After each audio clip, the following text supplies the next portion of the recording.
Misalnya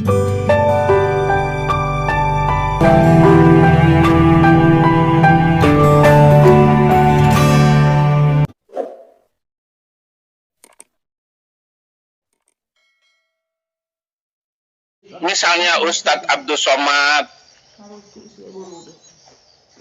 mengharamkan ulang tahun, ternyata dia makan sendiri omongannya. Apa yang dia haramkan itu sekarang karena punya istri baru, ulang tahun, ya potong tumpeng. Selamat kafir, selamat ulang tahun, kami ucapkan selamat kafir, kami ucapkan, punya istri baru. Murtad masuk Kristen disuruh pakai San Benito, pakai topi, kerucut lancip. Makanya yang ulang tahun pakai topi itu kan ada tuh orang tuanya memasangkan anak itu sekarang, nah pakai ini ya, sambil tiup lilin. Nah itu sama mendoakan anaknya murtad. Selamat murtad, selamat murtad. Topi maju. Ulang tahun, semoga berkah turun dari Allah mengampun sehingga hidup berukun. Semoga turun rahmat dari Allah Ahad hingga hidup selamat.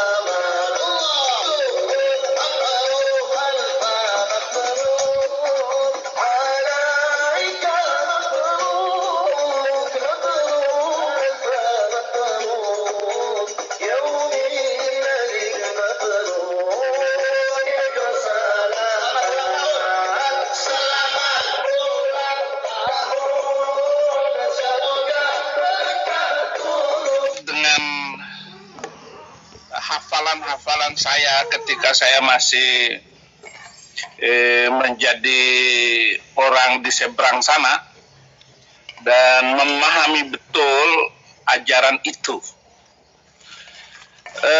Kenapa kok ustadz-ustadz sekarang ini ngomongnya makin ngawur, makin nggak jelas, makin kadrun. Jadi ini terjadi kadrunisasi yang luar biasa loh. Ada hadis Nabi yang saya hafal dulu. Ya'til Islam ghoriban fa sayaudu ghoriba. Islam itu datang dengan aneh dan akan kembali dengan aneh. Fatubalil ghurba, dan beruntunglah orang-orang aneh itu. Jadi begitu hadisnya.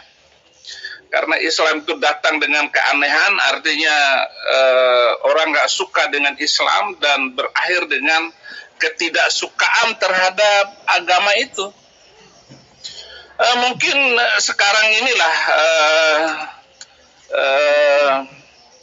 keanehan-keanehan itu, misalnya jidatnya mulai hitam, kemudian kakinya kapalan, pakai celana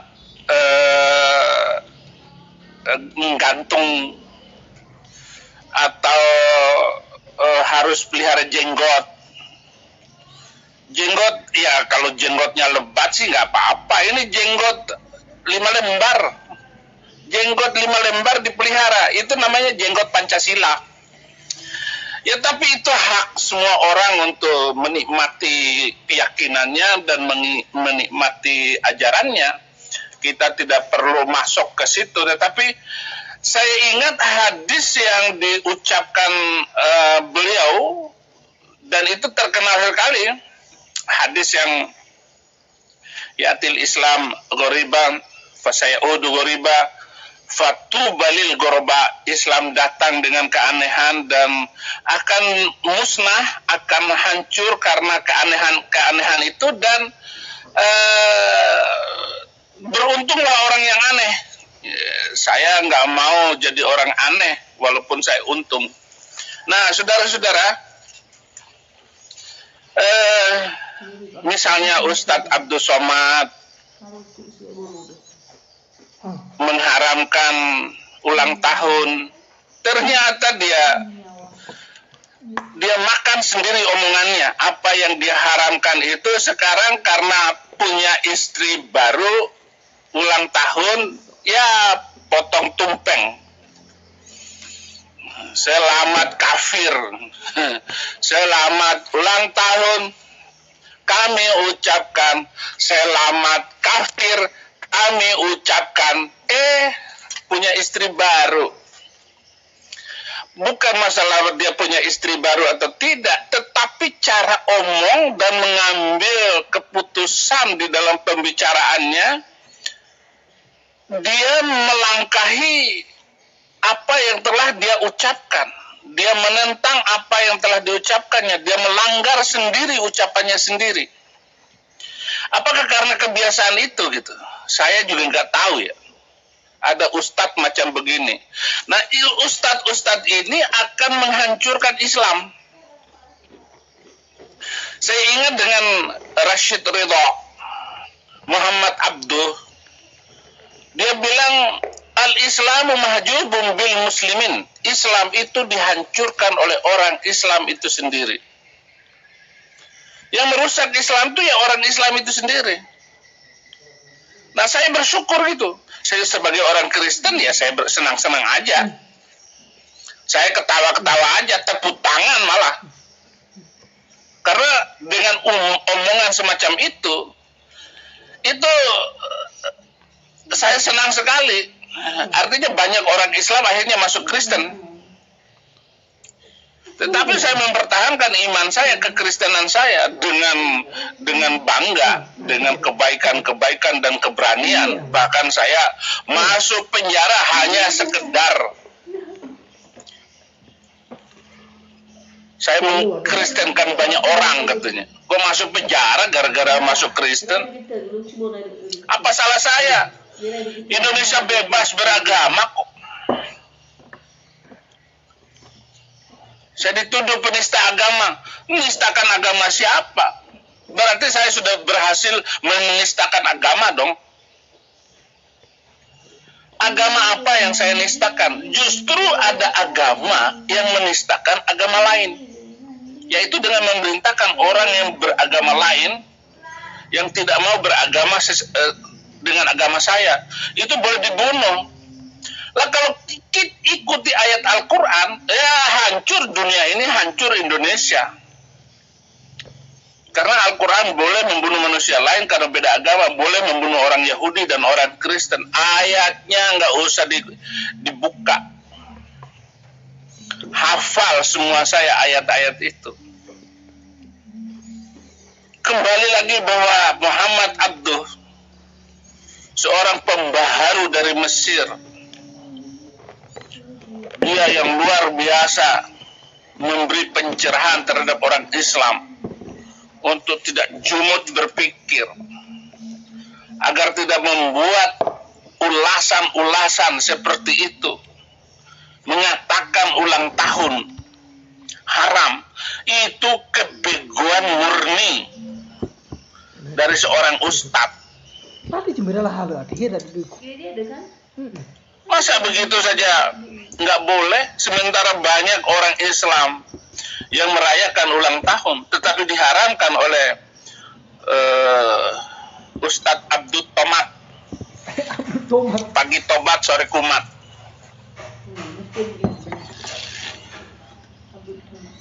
Inilah jumud berpikir yang membuat Islam itu semakin jatuh dan semakin melorot. Tetapi bagi saya seorang Islam, orang Kristen ya senang-senang saja. Karena dengan komentar-komentar kayak begitu, itu akan membuat agama itu akan sampai kepada titik paling rendah di Indonesia ini.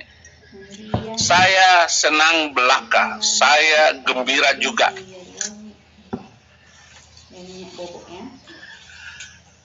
Saudara, ada satu hadis. Terkenal juga ini hadis yang perlu saya sampaikan dalam live saya ini. Saudara muslim tersinggung, ya silakan. Saudara tersinggung, ataupun mungkin Anda berkata bahwa Pendeta Saifuddin Ibrahim itu jangan nyinggung-nyinggung Islam lagi gitu. Kalau sudah masuk Kristen, ya jangan nyinggung Islam lagi. Saudara, Al-Quran itu yang menghina kekristenan, Al-Quran yang menghina Yahudi, yang menyinggung-nyinggung Kristen. Kalau nggak mau disinggung, jangan nyinggung. Atau hapus dulu ayat-ayat Al-Quran yang menyinggung kekristenan, bahkan boleh membunuh kekristenan.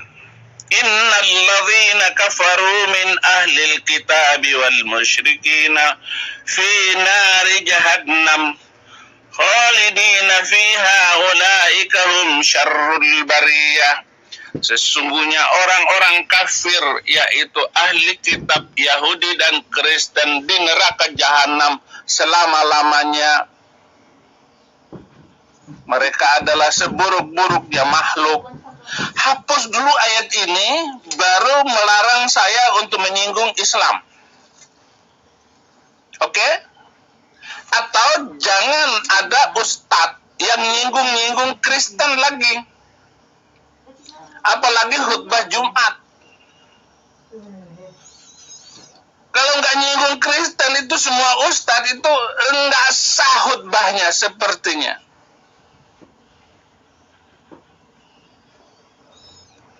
Di surat pertama saja di dalam Al-Fatihah,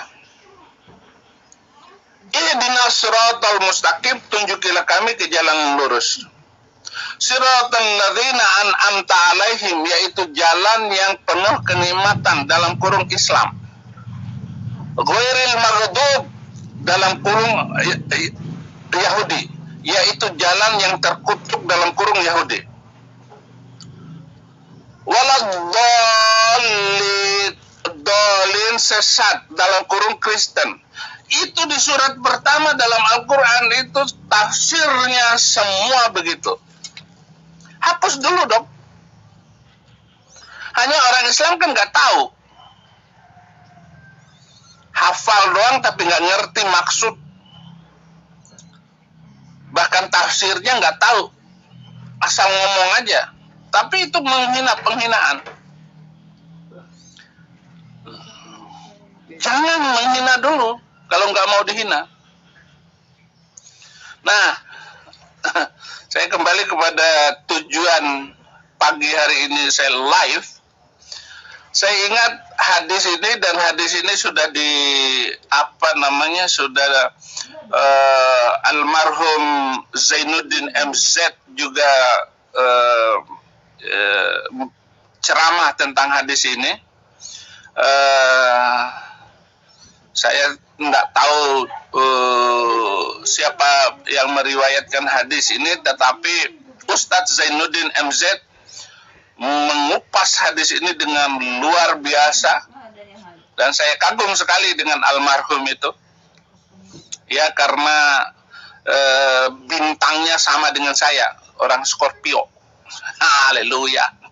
Kok masih percaya dengan Scorpio, Pak Pendeta? Ya nggak percaya nggak apa. Cerita aja. Nah, hadis ini ada beberapa poin yang dikatakan itu mewakili zaman sekarang ini. Demikian hadisnya, ya'ti 'alan nasi zamanul la yabqa minal islam illasmu. Akan datang suatu zaman Islam tinggal nama. Jadi Islam itu tinggal nama. Namanya contoh Saifuddin Ibrahim, pendeta. Ada juga namanya Muhammad Qasim, penginjil. Junaidi Salam, dia adalah tokoh Kristen terbaik. Sudah almarhum kalau Junaidi Salat. Jadi nama Islam, namun dia sudah tidak Islam lagi. Inilah mungkin yang dimaksudkan oleh Nabi Muhammad, akan datang suatu zaman Islam tinggal nama. Namanya Islam tetapi orangnya sudah meninggalkan Islam. Ada namanya Rusli, pendeta. Ihsan Palopo, pendeta. Itu yang pertama, Islam tinggal nama. Yang kedua, wala minal Quran illa rasmuh, dan tidak ditemukan Al-Quran itu kecuali tinggal tulisan. Nggak ada lagi orang yang ini, nggak ada lagi orang yang mau ikut, nggak ada lagi orang yang mau baca Al-Quran. Ya hafal, tadarus. Wah, tinggal MTQ, Musabaqah Tilawatil Quran, dilombakan bacaannya. Tetapi itu tinggal tulisan, kata Nabi. Kata Muhammad, tinggal tulisan.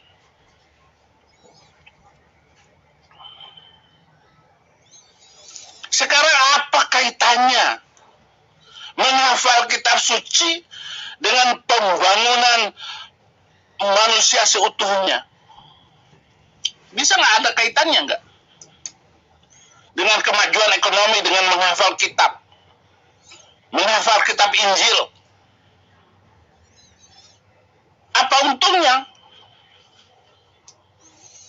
Tapi tidak memberikan dampak apa-apa terhadap apa yang dihafal itu. Dan tidak memberikan keuntungan sama sekali bagi kemajuan teknologi dan kemajuan seseorang di dalam pencapaian etos kerja, efisiensi. Nggak ada. Kalau nggak ada, ngapain? Untuk apa? Atau itu maksudnya Nabi Muhammad bahwa mengatakan bahwa Islam Al-Quran tinggal tulisan. Saya juga senang dengan hadis ini. Makanya saya hafal di luar kepala.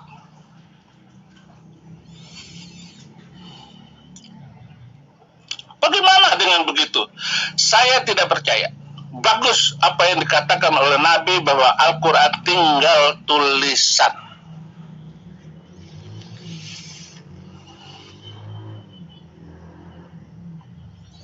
Yang ketiga, wala minad din illa darsuh, dan tidak ada agama kecuali pelajaran. Pelajaran agama, banyak belajar agama, tetapi bagus, tidak ada dampaknya.